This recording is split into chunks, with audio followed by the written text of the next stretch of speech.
All right, we are live. Hello, Chi fam. It's been a long time. I It's hope you guys been are a all month. doing well. It's been a minute. It's been a minute. It's funny because Randy came and commented at 4:55.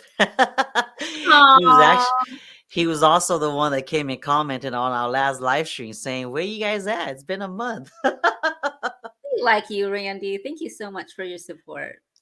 Yeah, man, really appreciate it. Definitely Mhm. putting us on our toes, which is needed. We've been very busy. The Yeah, third child is also definitely doing his job, I would say. But yeah, we got a show for you guys today. If before we start though, remember to like this video. If you haven't done already, it helps a lot. And if you guys have any questions, remember go to the live chat and put your comments down, your questions down, so that way me and Lisa can see it. We will be answering random questions here and there.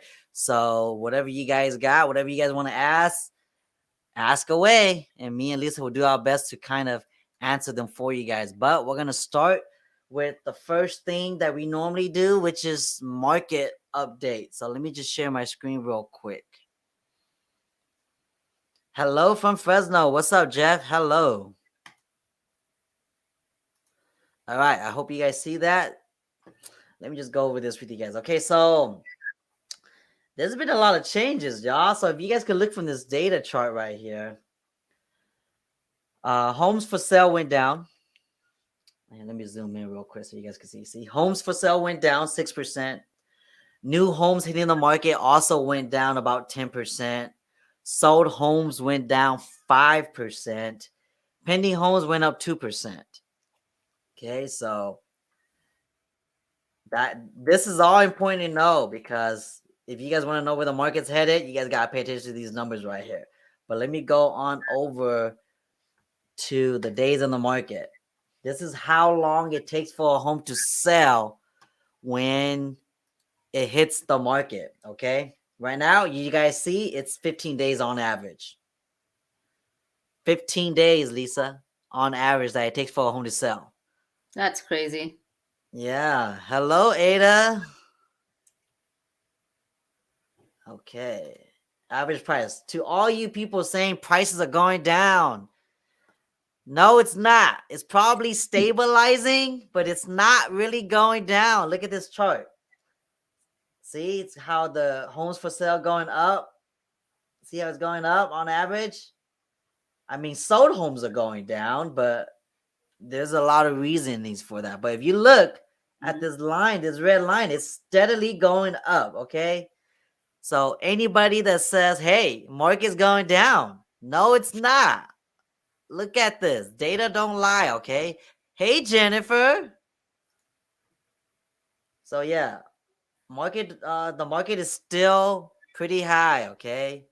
Let's look at the month's worth of inventory. This is all for Sac County, by the way, y'all. And look at the inventory. Look, Lisa, you wanted to find out. Look, we're still under a month worth of inventory. That's crazy. Point 0.8. This is why prices are still high because there's no inventory. Until Right. this number gets to 3.0, 4.0, prices are gonna stay high. All right. So that's enough on market updates. Let's go on to today's topic, okay? Today's topic, we're going to be talking about selling a home. Sellers, homeowners. If you guys have been thinking about selling your home and upgrading or downgrading, but you don't really want to do it because you feel that you don't want to go homeless because it's taking such a long time to find a home because there's so much competition, I don't blame you. Um, you're in luck because I'm going to share with you guys what we do in a situation like that where there's a lot of moving parts because and that type of purchase, that type of transaction is called selling contingent upon finding a new home. Okay, so for homeowners, of course, the first thing you want to do is when you put your home on the market, before you even consider doing that, you got to talk to a lender that is gonna qualify you to buy the new home. Okay, because then you got to find out what your qualifications are. You don't want to sell first and then buy, because what if you're not qualified and now you're really Mhm. homeless, right, Lisa? Oh my So gosh, yeah. yeah, so you got to talk to a lender first and tell the lender everything. Tell the lenders, okay, my house is worth X amount, and when I sell it, I'm going to receive this much back. Can I qualify, or how much would I qualify to buy my next home? And then when you find out that number, then only look at homes in that price range. Now, when you put your home on the market, I'd recommend you probably not look at homes yet until your home is pending, the home that you're selling. Okay, because then when it's pending, if you were to submit an offer on a home that you're buying, it makes your offer stronger, because now the sellers on the new home sees that, hey, they're contingent, but at least their home is already pending with another buyer. I won't have to wait forever for them to find a buyer to come in. So it makes your offer stronger. And while you're waiting for your home to go pending with a buyer, you have to set the expectation.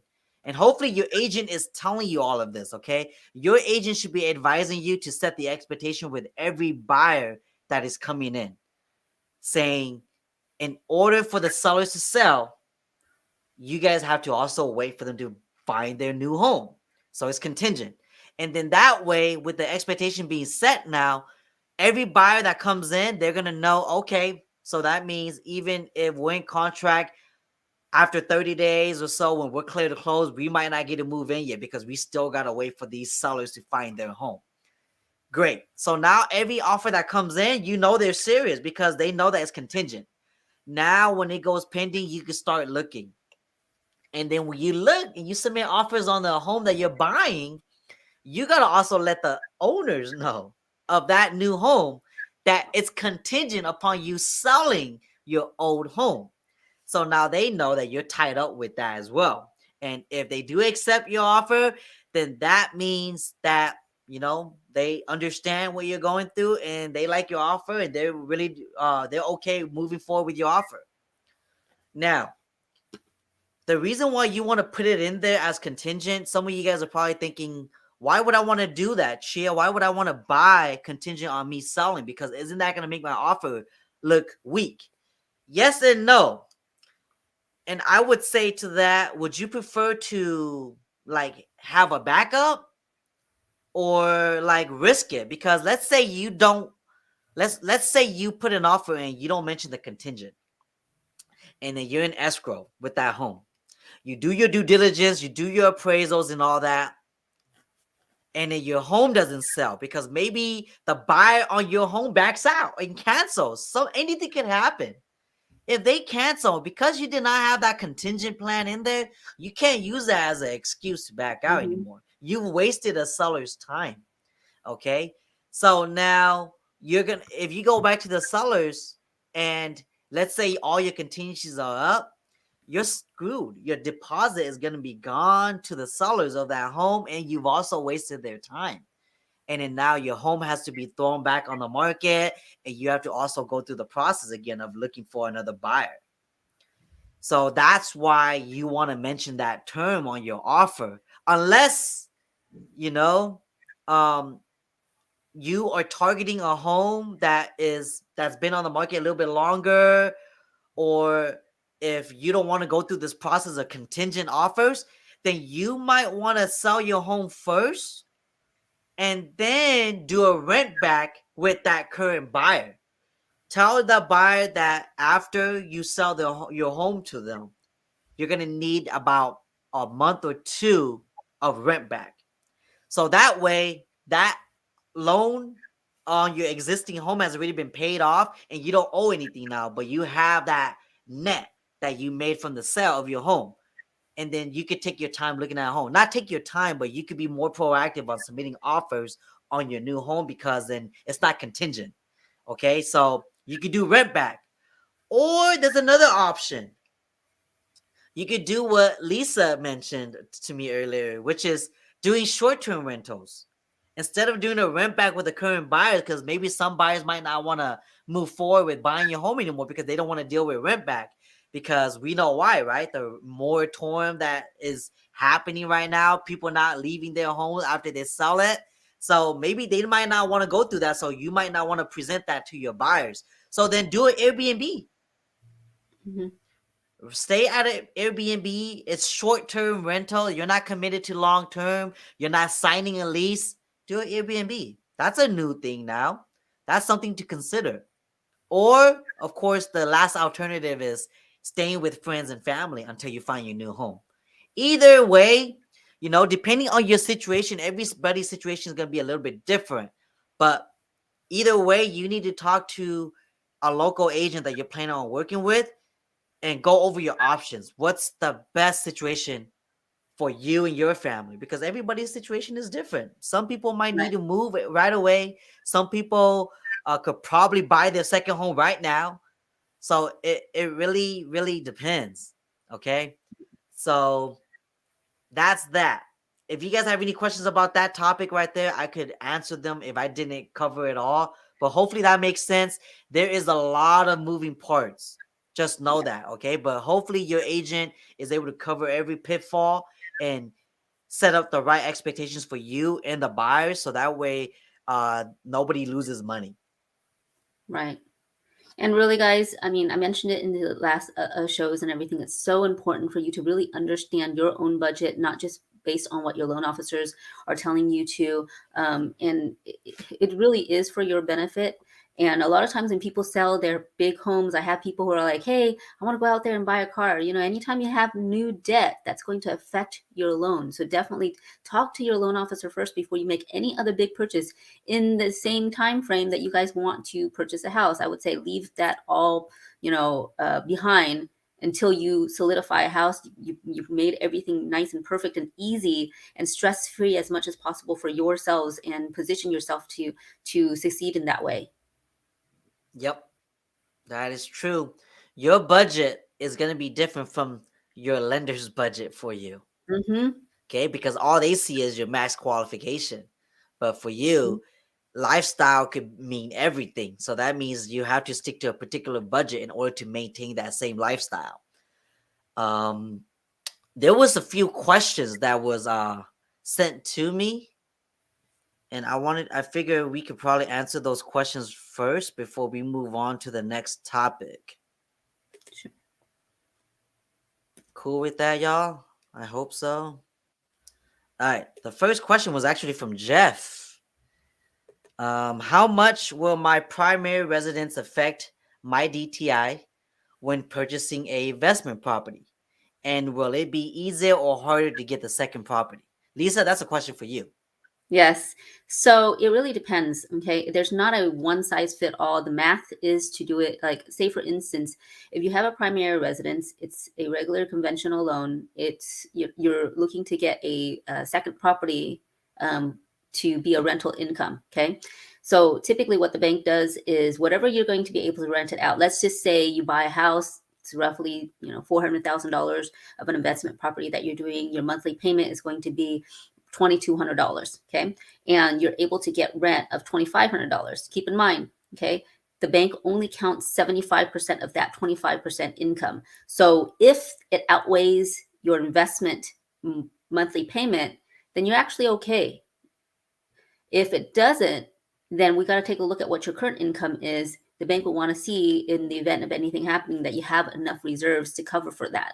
Again, it really does depend on all of your situation as a whole and not just one or the other. You good? Was that it? All right. Hopefully that helps, Jeff. Thanks for the questions, by the way.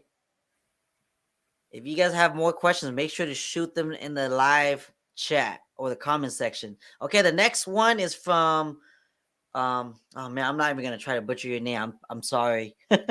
But their question is, are banks looking for current job status and credit scores only, or can it be just a credit score? So it's a combination of both. Most of the time, all the traditional banks will actually require you to have a credit score um, how you're going to be able to pay back the loan, okay, which is your job, and how much you're actually putting down as well. So those three combinations, okay?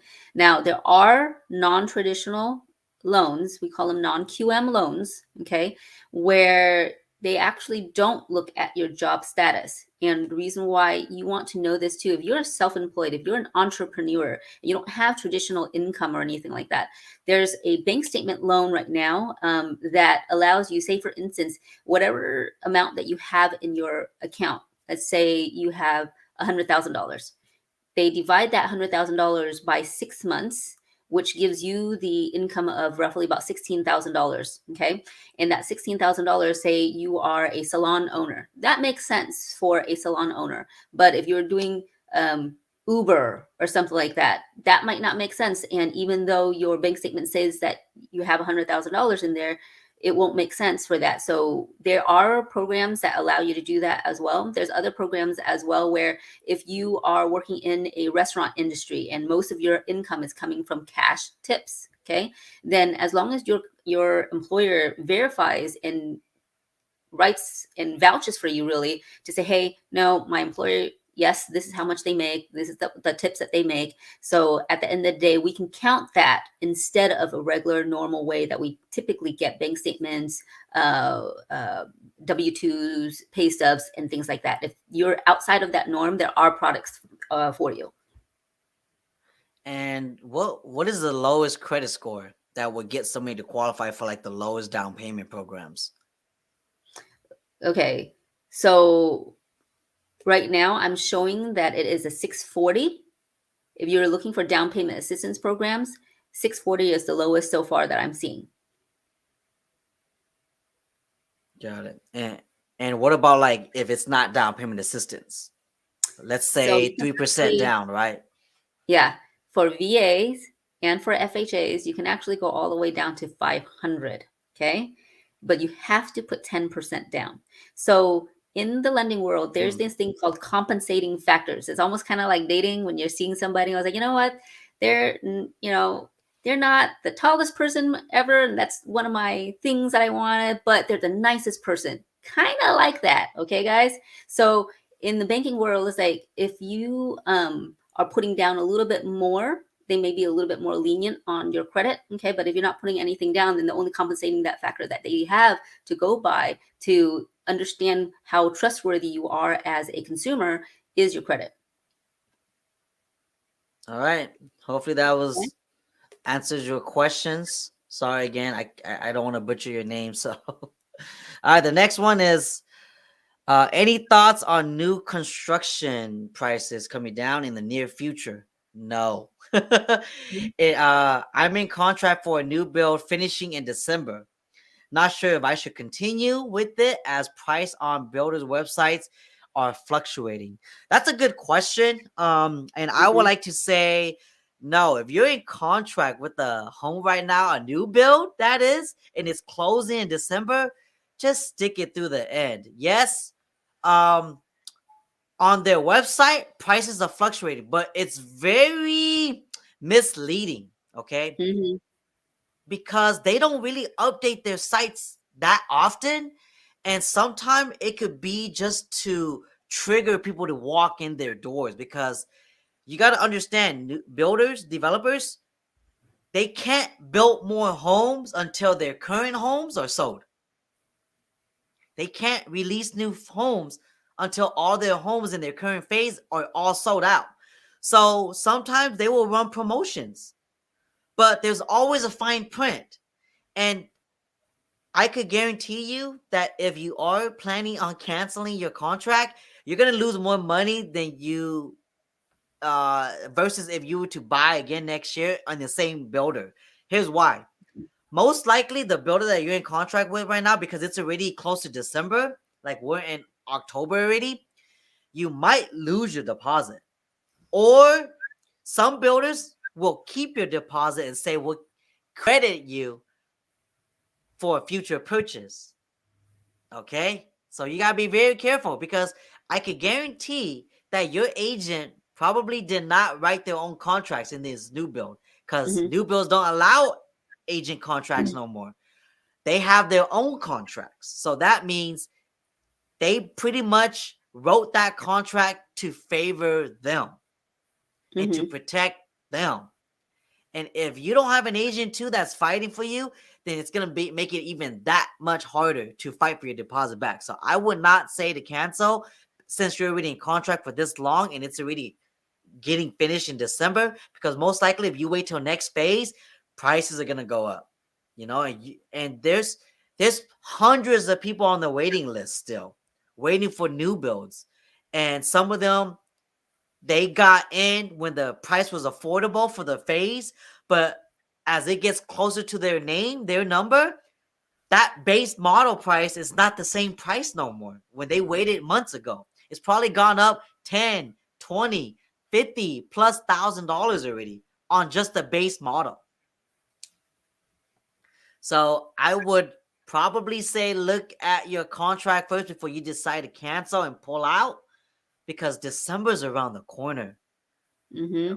You probably got into contract on this new build like 2-3 months ago. Man, like at least you're stuck on that price point. Right now, that same model home probably went up. It's probably not the same price. So I would strongly recommend you to look it over with your agent on your contract before considering canceling. And yeah, I mean, you guys saw the data that I just posted up. We don't have any inventory. Prices are Mm-hmm. still going up. And so, like, if prices are still going up, you gotta ask yourself, should you let go of this property that you're in contract with right now and wait and test your luck? It might go down. I don't know. I don't have a crystal ball. Do you have a crystal ball, Lisa? No, I But wish that would be yeah, cool. like we don't know what the market's gonna be like. Yeah. So it could stabilize, but it could also keep going up. And based off of this data right here, inventory, prices are gonna keep going up. Right. That's just how it is, supply and demand. With supply and demand, if the inventory is still low like this and there's still thousands of people out there looking to buy, prices are gonna keep going up. That's why interest rates are still so low, y'all. What's the Yeah. average interest rate right now, Lisa? I would say the interest rates right now depending on the terms, depending on your credit, depending on how much you're putting down, it's roughly about 2% all the way up to 4%. So even at the 4% mark, the highest mark, guys, if you look at statistically all of the data previously, it's still a significantly low interest rate in comparison to the last 10 years, in comparison to the last 20 years, 30 years, and so on and so forth. And that is also the reason why you're seeing a lower amount of inventory. Myself and many of my clients actually prefer to do a cash out refinance. And one, either they're purchasing a smaller investment home somewhere else, or they're actually taking it out to make their current home their dream home, because it makes so much more sense when their dream home that they want is $500,000 more. Why put in another $100,000 on their current house right now, do their yard, do their kitchen, do all of that stuff, and make it their own? Their payment's going to be a lot lower too if they do it that way. Yep. So again, everybody's situation is a little bit different. Talk to a specialist and find out what your situation is like before deciding on what your next route is gonna be. All right. Hopefully that helps you guys. And we're also gonna talk about credit today. Okay. Yeah. So most importantly, if you got a lot of collections or you have a lot of debt and you want to buy a home or even refinance your current home, but you have all that debt, like what's the best way to go about it? And Lisa brought us something really, really good that I didn't even think about. Like sometimes it's not good to pay off some collections. Though logically it seems like it makes more sense to pay it off because it's gonna make it look better on your credit. It might hurt you because why is that, Lisa? Why is So that? it's not crazy. It seems backwards, doesn't it? Yeah, it is. It At seems least really that's how I backwards. felt when you told me. Yeah. So a lot of people don't know that. And honestly, before I came into this industry, I didn't know that either. And your credit scores are based on three big things. There are other factors too, but the main thing is how long you've had credit, how much credit you have, and how well you use your credit. Typically on time payments, and if your usage is less than 30%. So, say for instance, if your limit is $3,000 on a credit card and you only use consistently $1,000, it shows that you are using debt, but you're using debt super wisely, and you really don't even need all of that credit, and it gives that the extra boost for you. Why would a collection hurt you then? I mean, you have this big collection. Wouldn't it be better if you just paid it off? Yes and no. And this is the reason why, you guys, because it's a weird kind of thing. I don't think that they have uh, noticed or care yet, but anytime, again, your credit history plays a huge, huge, huge part in your credit score. So if you have a collection, let's just say it's $1,000, right? Every single month that you don't pay for it, okay, um, it's it actually it shows the history is older. So the older your debt is, the less it's going to affect you. As soon as you make that payment for that debt, it actually restarts that the last time that you touched that debt. So it kind of boosts that date closer and sooner for you. So it actually hurts you. It's unfortunate, okay, and it shouldn't be that way for sure. But I don't Wait, know why they haven't cut that even up. if they settle the debt? So remember, this debt has not been settled. Anything that's in collection that's not settled, this is how it works. Okay. When it is settled, though, okay, before you settle it, guys, okay, they're not in the company. Debtors are not in the business to help you. They're in the business to help themselves. They're in the business to collect all of the interest. And a lot of times they actually like it if you're late, because then now they can tap on other fees legally, right? So because they know all of that and everything like that, they're not going to share you what you could do. You get yourself out of it. And the greatest thing about credit, for all of you guys who are really stressed out because of your credit, credit can absolutely be fixed. You can absolutely work on this. Okay. So the longer you had that debt that hasn't been paid, the better it is for you, because it's not new stuff. Now, the rule of thumb is if you have enough good credit to offset that bad one, that's going to help you even more. Does that make sense? Mm. Okay. So if you have, it's think of it as like a game. Okay. If the more positivity you have to outweigh that negative, it's going to help you. And the longer that collection is, the less likely that debtor can collect on you. The statute of limitation in California is 4 years. So you reach 4 years and they haven't actually able to collect any of that stuff legally, they can't sue you for it. Okay. So the older that debt is, the less it's going to affect you. So as soon as you make that payment, it restarts that and becomes not new debt, but it's retouched. Does that make sense? I know it's like really super No, that confusing. makes Okay? sense. It usually is, because it doesn't make financial sense. It doesn't make responsibility sense. Okay. So what would you do? Do you not just pay it at all? I'm not saying that, guys. Okay. I'm saying if you do decide to pay it off, okay, talk to your lender first. Okay. And take a look at how old that debt really, really is, and if you can really negotiate that. The reason why you can negotiate it is, typically, let's just say, for instance, you owe a credit card company like $5,000. Okay, they weren't able to collect, and they don't have the manpower to collect on you, so they sold it to another collection agency who Charge bought off. who bought your debt for $3,000. So if they bought your debt for $3,000, if they collect $5,000, they just made $2,000 off of you, right? And now they're also able to put on more interest and everything like that too. So you can negotiate that with them. A lot of times the second collection agency wasn't able to collect that $3,000, so they're going to go ahead and do a loss and sell it to another collection agency for $1,000. That $1,000 debtor is going to try to collect $5,000 from you again too. Okay, so you can absolutely negotiate that. And before you negotiate anything, because the statute of limitation is 4 years, guys, as soon as you make that payment, even if it's a $1, and they know that, okay, as soon as you make that 4 years starts all over again, because the 4 years is from the last time you made that payment. So the further those debts are, the less it affects you. I'm not saying not to pay it off again, okay? I'm saying when you do, make sure you ask them in writing how much it is to pay it off completely. And they do these types of things all the time, where they're like, you know what? It's okay. I completely understand your situation. Why don't you give us $5 today and we'll call it a day?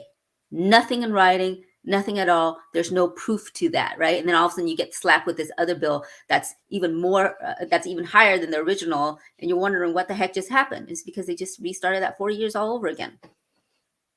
Okay, you can't prove it because there's nothing in writing. So I really stress getting in writing, and not only to get it in writing that they're actually going to We have remove some we have some that. questions here. Sure, sure. All right. Ada says, with the Oh, I current know debt that you remember Ada? Mm-hmm. With the current debt that America is having with the Treasury, they are saying that we, the Americans, may be running close to the debt ceiling. How would this impact the market and future loans and current loans where people haven't been paying their mortgage? Ooh, that's an awesome question. And that's like a day-old question where everybody's like, okay, if we are in so much trouble as a nation as a whole, because right now everybody's just thinking of themselves as one entity. We as a nation, yeah, we're in trouble, guys. We have a whole lot of debt. This is going to be the highest we've ever had, and it keeps on growing. How is that going to Well, affect consumers? It will. It will absolutely trickle down to our people. How is it going to affect? We don't know just yet. Okay, because if they slap onto the regular Americans, okay, that's really demotivating. And we as a middle class, there's a huge range of lower middle class and upper middle class, right? Where we're feeling like, okay, pardon my French, guys, but it's almost like damn if you do, damn if you don't, right? Where you make just enough where you're not getting any of the government assistance. assistance, but not so much that you can get your head above water to the point where you feel like you can actually have a retirement. Breathe and yeah. Yeah, and it's I would always say running. to Ada's question, it's a really good question. I would say Yeah. this is how they're handling it. This is how the government and the administrators are handling it. I think, print more money. We're in debt. Print more money to pay our debt. But then there's also a bad effect to printing more money too. Now the value of the dollar is worthless. It's going down. Mhm. Mhm. And then how are they combating that? Inflation. Mhm. Inflation is going up. That's why that same bag of chips that you used to buy 10 years ago, that same hot Cheeto chip for $1, it's still $1, but you have less Cheetos in there now. You have more air in that bag. Shake it. Next time, go to the store and shake a cereal box or shake a Cheeto bag. It's gonna look hella full. It looks the same. It's the same price, but when you shake it, there's like one or two in there. I don't know about the That's, same price though, Chia. I've well, seen it going up. even Yeah. if the prices goes up, like it goes up a little bit, but a lot of times that's what inflation is gonna do, right? Yeah. Yeah. And It's so really that's really unfortunate. what's It's going going to come on. down to us having to take care of that, right? And it's really, really sad because What's up, after Trey? the pandemic, so many of us Americans are already struggling, and that worries me as well. So if you already a homeowner, you know, feel really, really blessed about that because that's at least one way that you can save your wealth and everything. And people who are refinancing have the opportunity where you're stuck in the situation where your credit card bills are continuously rising, but you had to have it. Life happened, so you had to use it. It was a great way for you to consolidate your debt and make it a lot easier as well. So hopefully that gives you a little bit of a breathing room. Okay. And when our government figures out really truly a solution, I don't even know if it's going to be a solution that our generation will actually reap the benefit of. Probably not. I don't even know if our kids generations will be able to reap that benefit. But until that time, set aside funds. um, have a good savings account. Whatever your savings right now, up that. Put yourself on a financial diet. Even though you're not in a tough situation right now, whatever's going on with our nation, we can't control that. But what you can control is how you can save up on your own situation. Yeah, and I would also add, and then we'll go on to the next question. Um, to Ada's question is that's why there's so many investors right now and hedge funds buying homes because real Yeah, estate is one of the best things to hedge towards and against inflation. yeah, So think about that, okay? Your money, majority of people's money is in what? A savings account. how much are you getting in your savings account on interest? 0.0.1. You're not getting nothing for it. But so investors know this. So they put their money not in a bank, they put it in real estate because inflation goes up. They're not paying for that mortgage, they're renting it out. Tenants are paying for it. So rent goes up when inflation goes up. Mm-hmm. So that's why there's no inventory right now, y'all. That's why there's no inventory. Because Yeah. as soon as there's inventory hitting the market, is being purchased. A lot of hedge fund companies are buying homes left and right because they know economics. They know that inflation is coming. So buying real estate is hedging against that. All right, next question. I'm done. Okay, we can go on for days about that. But thanks for the question, Ada. What's up, Chang from Fresno? All right, this is from Roxana. Lisa, no, uh, No I credit. I have no credit cards in collection since 2016 or 2017. If I buy a house, would creditors still be able to put a lien on the house?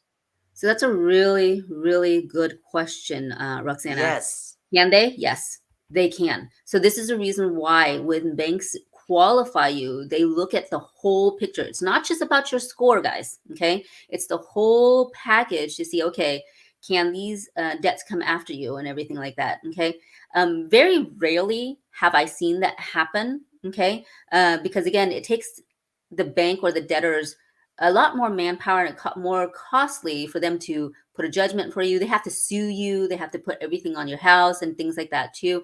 And don't think that just because if you're married and your spouse has debt too, they can come after you as well. Okay, the chances are slim. Okay, but it's still there.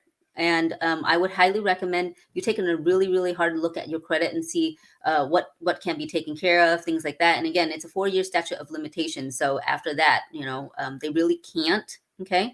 Um, Depending on what your situation is, I would, really think I would really want you to take a look at it fully. Go down the list of everything that you have. I know sometimes it feels a little bit scary. Rip off the band-aid, guys.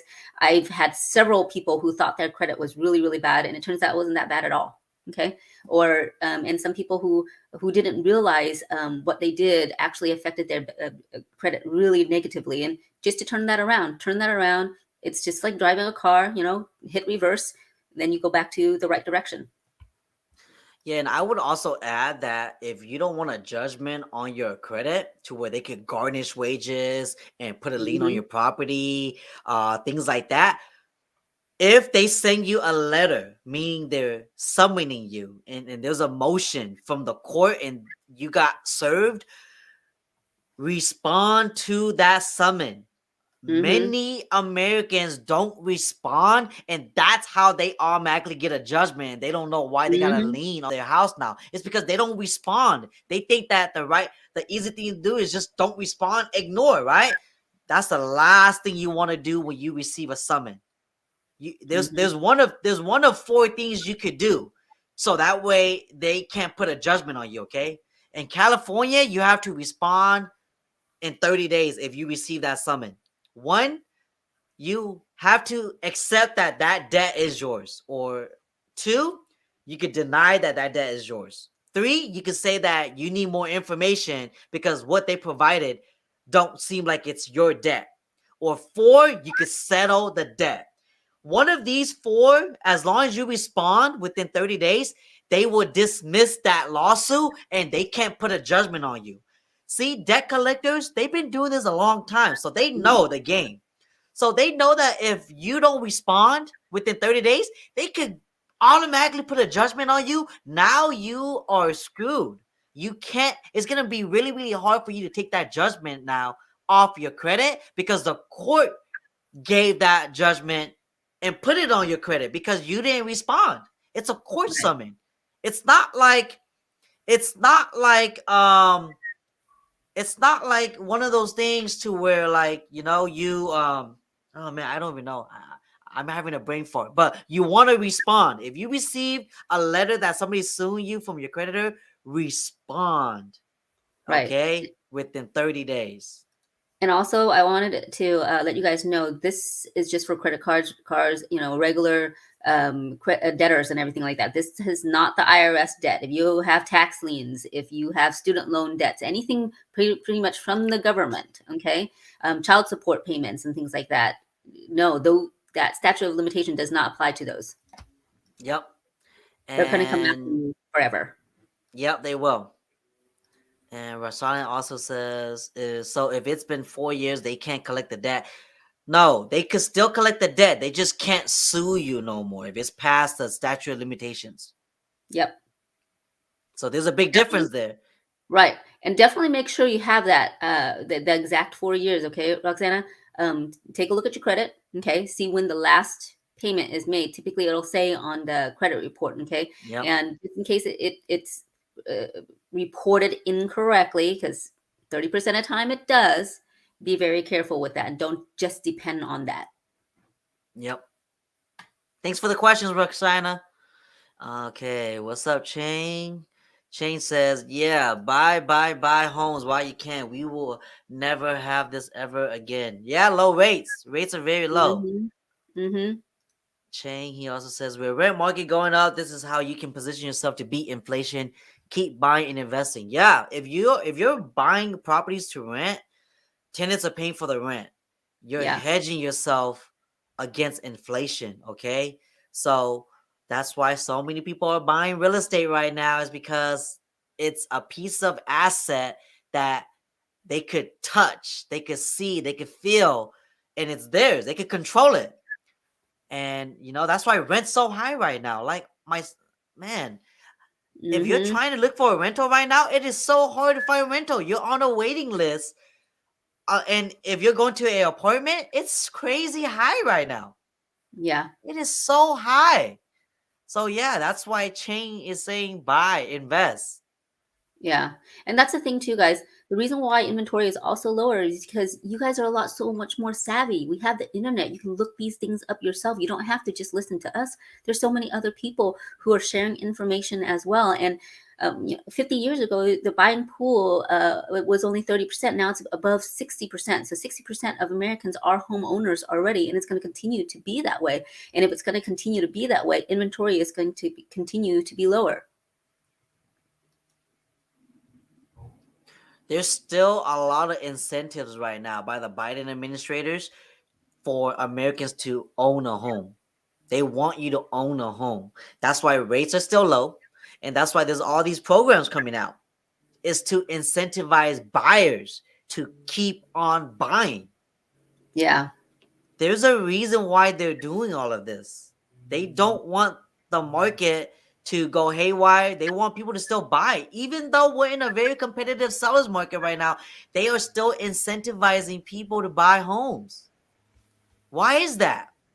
You got to ask yourself that question. Like, why? There's a reason behind that. Mm-hmm. So just be aware of the economy, of where it's headed. And to add to that, right, I guess some people are saying, man, the market should be crashing anytime soon. Mm-hmm. There's gotta be a crash coming soon because we're at the tippy top, right? No.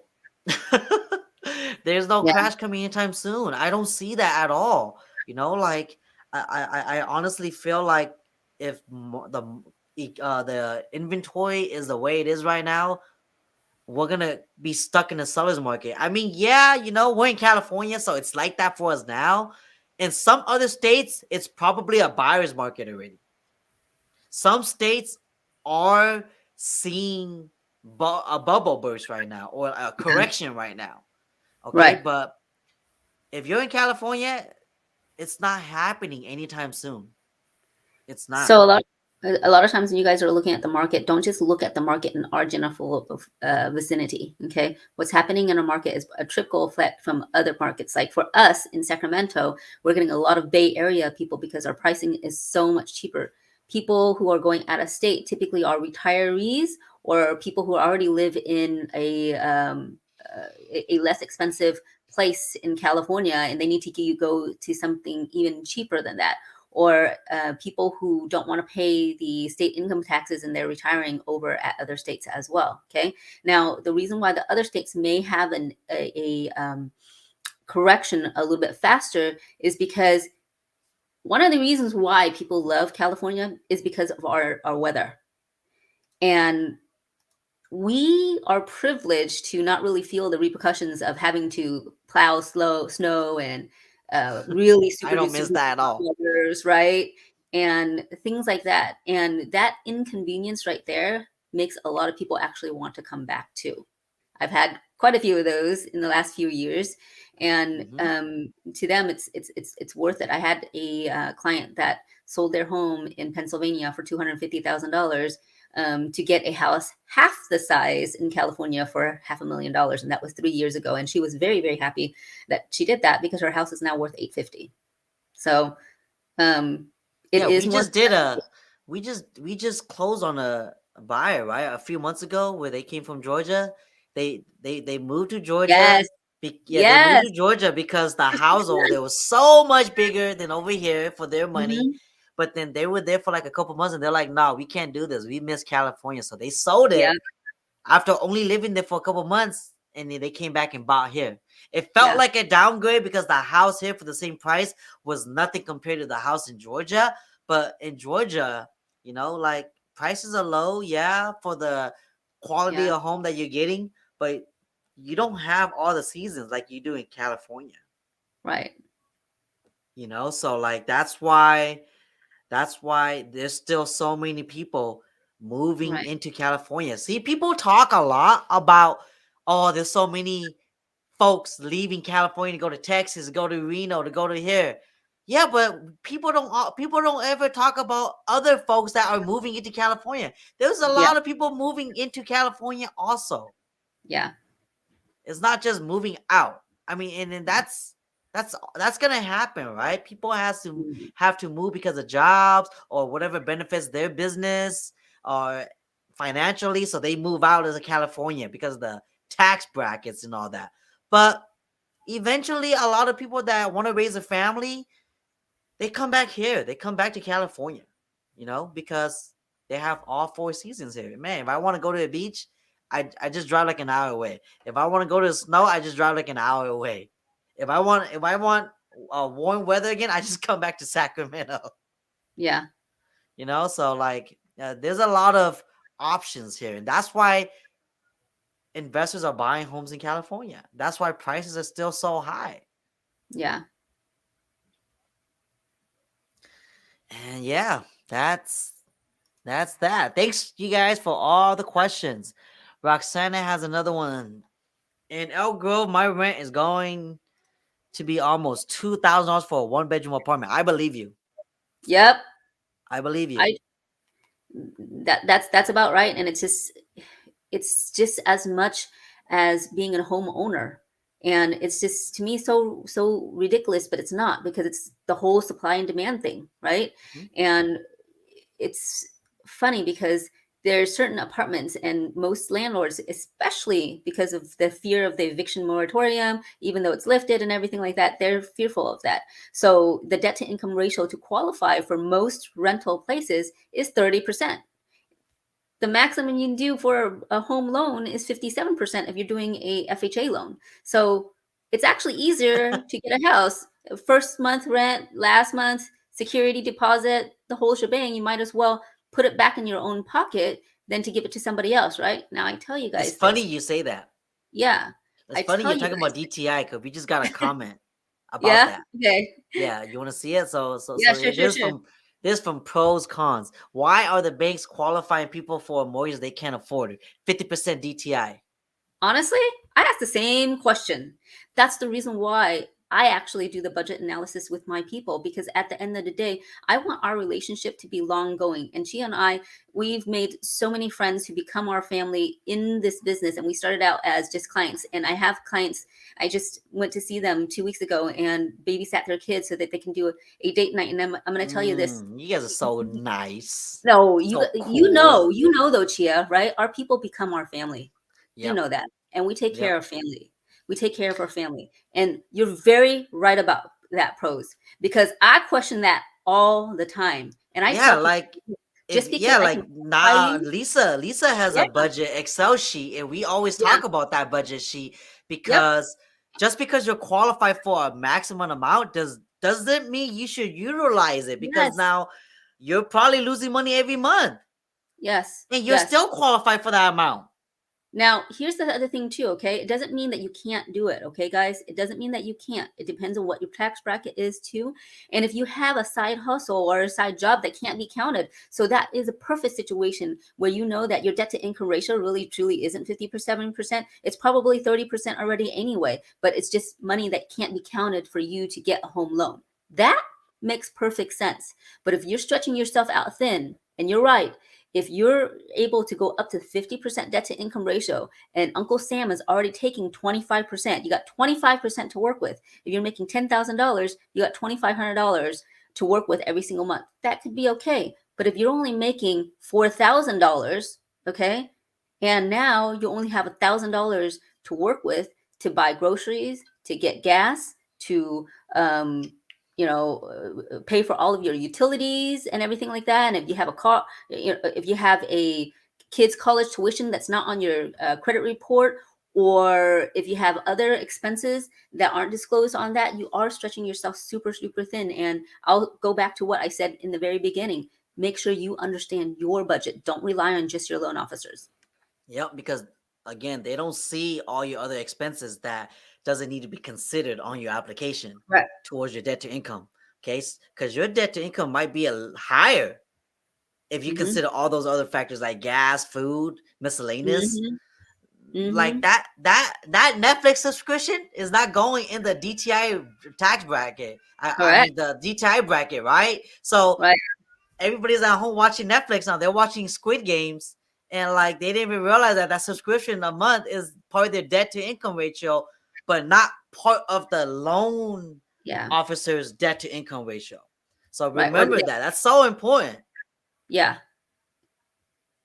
So there you go, y'all. Chang says never buy a home at your max qualification if you are just starting out. Very Yeah. true. It's a You really good want to rule to follow. Yeah, you want to be familiarized with the process first. That's why I normally tell all my first time home buyers that this is your first home. It's guaranteed it's not going to be your forever home. Why? Why do I know that? Because data, and second, your kids are going to leave you. Okay? And Aw. in the beginning, I know, right? It's sad. But like when you first a lot of time when people buy a home for the first time, they're buying it because they're starting a family, right? Yeah. And then they buy a home with 3 or 4 bedroom, 2 bath, but then years go by, the kids leave. It's too much maintenance for them. They downgrade.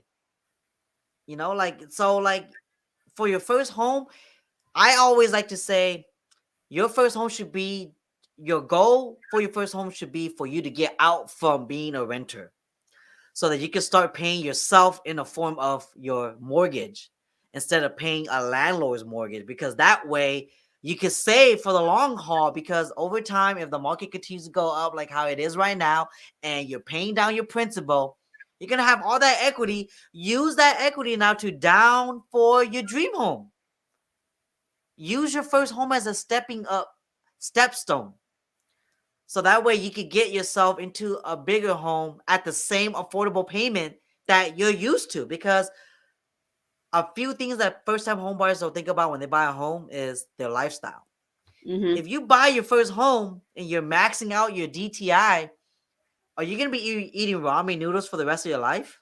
Mm-hmm. Now buying a home is going to be like a chore. You're going to hate it. You're not going to enjoy your home. So don't make that mistake. Like, be smart about everything and like know what your true budget is before you consider maxing out that DTI. Yeah. Chang says, I've been seeing a lot of banks qualifying people with just bank statements. Is that true and a good idea? Oh, those are called Ooh. stated income loans, right? Stated income loan. So yeah, I mean, if you're self-employed and everything like that, and you really don't claim all of the income that you truly, truly make, that totally makes sense. Those types of um, uh, loans absolutely make sense. But it actually segue into another one. We got like 6 minutes. So I want to share with you. There's a huge uproar right now with one of a very big bank, which we're very, very surprised, where they were doing traditional loans, but they weren't actually taking all of the necessary documents that were needed. So right now they have $8,000 loans that is in question, and they are in litigation right now because of that. Okay. So you asked a very good question. Is it a good idea? In my honest opinion, I don't think it is, unless you really truly know your situation. Okay. Nobody's going to know your situation as well as you do. So if you know that this income is consistent, your business is thriving, you have enough reserves just in the event that you have a off year or two, then you should be completely fine. But if you know that your person who you're depending on to get you through this, they're doing what it takes just to get it through it, and they're not really explaining to you why, and they're not really showing you what your true debt to income ratio is. And if you're watching this and you're asking yourself, I was like, I have no idea what my debt to income ratio is. I have no idea what loans are there out there. I just got one shot. I told my lender that I needed a loan, and they gave me this one spreadsheet that says, okay, this is exactly what it is. No other options, no other forms, nothing to see. You may just want to ask them, say, hey, how did you come to that conclusion? Okay. And then that way you can truly see that. And once you see your monthly payment, I have people coming to me who are saying, oh, I don't know what my monthly payment is going to be. All I know is that they told me that I could qualify all the way up to 500. And I'm looking at the situation and I'm like scratching my head and I'm saying, based on the information that you're giving me, I'm seeing that the maximum is 350. So let's break this down. Okay. And when they break it down, it can be a little bit discouraging, guys, because anybody wants to sell you everything under the sun, right? For me, I'd rather do the hard part first, because realistically, at the end of the day, if you and I are going to be friends for life, I want to be that friend that's going to be honest with you and say, hey, this is your situation. Can you get into a better situation? Can you start off with a 350 purchase price and go up to 500,000? Absolutely. Let me share with you how you can do that and do that step up program so that you're not out every single month. That when you're looking at your mortgage, you're actually happy because it makes you feel like, oh, yay, it's going towards myself, instead of, dang, man, I'm so stressed out because I can barely get groceries for my kids. I got a baby on the way.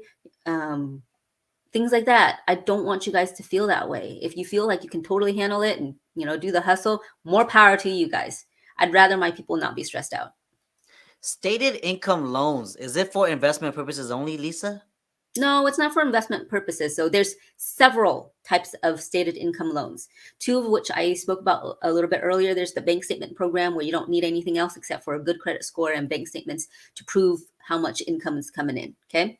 The other one is that stated, where you state that this is how much you're making. You actually have to have a CPA vouch for you who's been doing your taxes for a while. I was like, yeah, I'll vouch for this person. They really truly make a $200,000, but they want to write off legally everything that they possibly can, and they did, and this is what it is, right?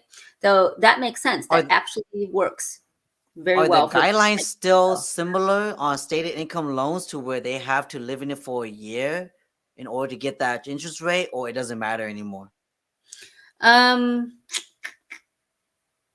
It's not in there really, but this is where that budget analysis for yourself Well, really because has I was to be. thinking of Yeah. a way to make it a good idea, right? Because there's pros and cons to every program, depending Yes. on what Yes. your exit strategy is. So for Yes. me, Yes. what I would say to a person that's planning on using a stated income loan is, maybe you're an investor. Maybe you want Mm-hmm. to start off investing, but you have no credit, but you have income.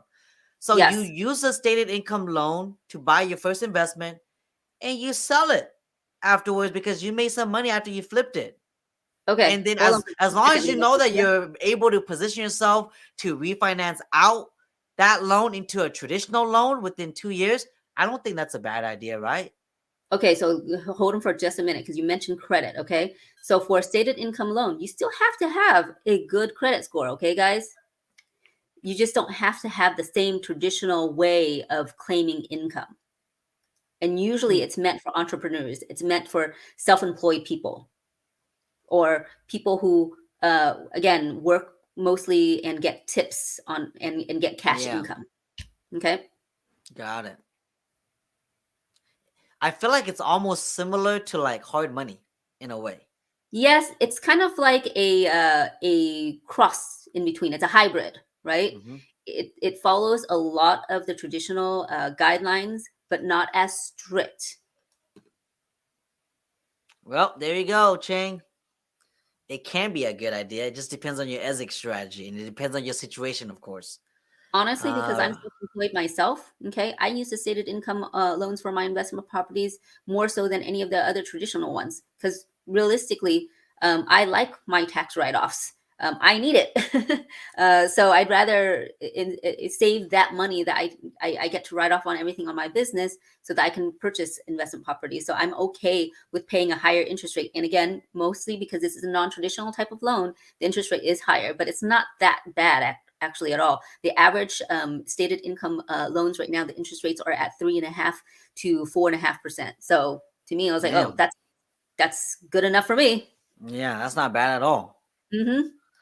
All right. Appreciate you both because I just want others to be informed. Right now, a lot of people are having a hard time buying homes, so banks are offering crazy ways to get you through the door. Yeah, man. Yep. It's some people are even saying that '08 seems to be happening all over again. I doubt it. Yeah. There are more programs out there, the more product for the consumer to utilize to buy a home depending on their situation, but Yep. the leniency is still very strict. They It still, is. It's not like before where stated income 0% down and all that stuff. Okay. It's not that at all. You still have to have a good credit score. And most of these programs, you still have to put 20 to 30% down. So there yep, is skin in the game. Okay. They're just lenient on the income, but that's it. yeah. Ada says, I always love and appreciate the transparency you offer, Lisa, and Oh, same for you, Chia. Thank you, thank you. Ada. Well, we try to do what we can because again, we're people here, and we're messing Mhm. with people's livelihoods. So Mhm. we rather be the person to tell the bad news up front and Yeah, versus tell you at the end, right? Because I yeah, always like to say I don't like surprises. I don't want none of my clients to ever go through surprises. It's better to set the expectation up front so that way you see it all in and then you could decide what's best for you, knowing all your options. right. Like Right. kind of like what Lisa does. She doesn't need to make that customized budget Excel sheet for all her clients. She does that because she cares, and she does that because she wants to be able to sleep at night knowing that shoot, I got this client qualified and they know exactly what their budget is. They're going to be Yeah, saving money at the end of the day when they move into this new home or not. But at least Lisa knows she's telling them that, and from there they can decide if they want to go over their DTI or not. You know, we right. don't we don't make the ultimate decision for any of our clients. No, we don't put a gunpoint to Yeah, them and make them decide, but we lay out all of their options so that way they know what their situation is like and it yeah. makes sense for them now because now they can make a more informed and educated decision about everything. So Mhm. it's a win-win. So if nobody out there is giving any transparency out there, then I don't know what they're doing in this industry. I don't Yeah, know how they it's could sleep. it's it's it's it's hard because we are in a sales environment. You and I, technically, Yeah. we are salespeople, right? And she and I never really look at ourselves that way. We never even called each other that. It's simply because we prefer to make relationships with people. And if you're getting something out of these shows, we super love that, and we super appreciate all of your support and everything. It's really just to educate the public, just to say, hey, we don't want that inflation. We know what's coming. We know what our nation's situation is. So the more people that we educate, and the more people that are educated by not just us, but what's out there to position yourself for success, then our economy as a whole just rises. If all of us, we have an opportunity. This is the beauty of being in this country, is like no one has to lose in order for us to win. We are not in a Squid Game situation. So we can all win here.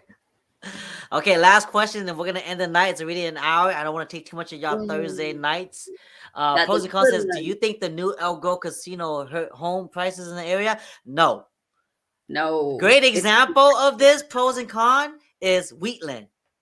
Hard Rock, because Hard Rock Cafe Casino over there open, and guess what happened to Wheatland and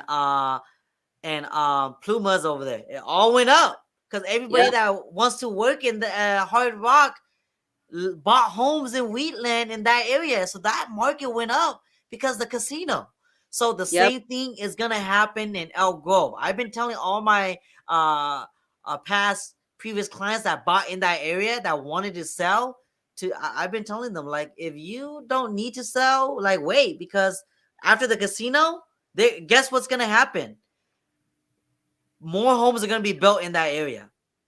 Yes, more homes are going to be built in that area. My parents actually have a home in that area, and I told them never to sell that home, right? Because it is an ideal home. There's no hotels around that area, guys. So guess what? If you own homes in that area, it's a perfect Airbnb. And one of these days, in Talk to Chia, I'll show you what our Airbnbs are profiting as well. And because of Airbnb, there's a lot more investors out there too. And this casino, guys, if you read the reviews, it's a $500 million that they're using to build this casino, and they want to compete with Vegas. So now for all those people that aren't taking that 8-hour drive, they're going up here. All the Bay Area people who are actually moving up here already may just want to come up here to visit and everything like that, which means if it's more profitable for homeowners, more people will want to own homes in that area. So the chances of it going down is very, very slim. The chances of it going up, anytime something like this is built, typically, historically, the home prices actually goes up. Yep. By So if you're already a homeowner in that area, you're gonna see a lot of your equity go up. It's gonna be very tempting. So yeah, it's not gonna hurt the prices at all. It's gonna make it actually go up. It's gonna be even more expensive now. So food for thought. But that is all, y'all. We're gonna end it here. Thank you guys all so much for joining. We'll be back in a short matter of time. We won't wait a whole month again like how we did this one. but yeah, we'll see you guys again in the next one. Peace out. Have a good night, y'all. Good night, guys.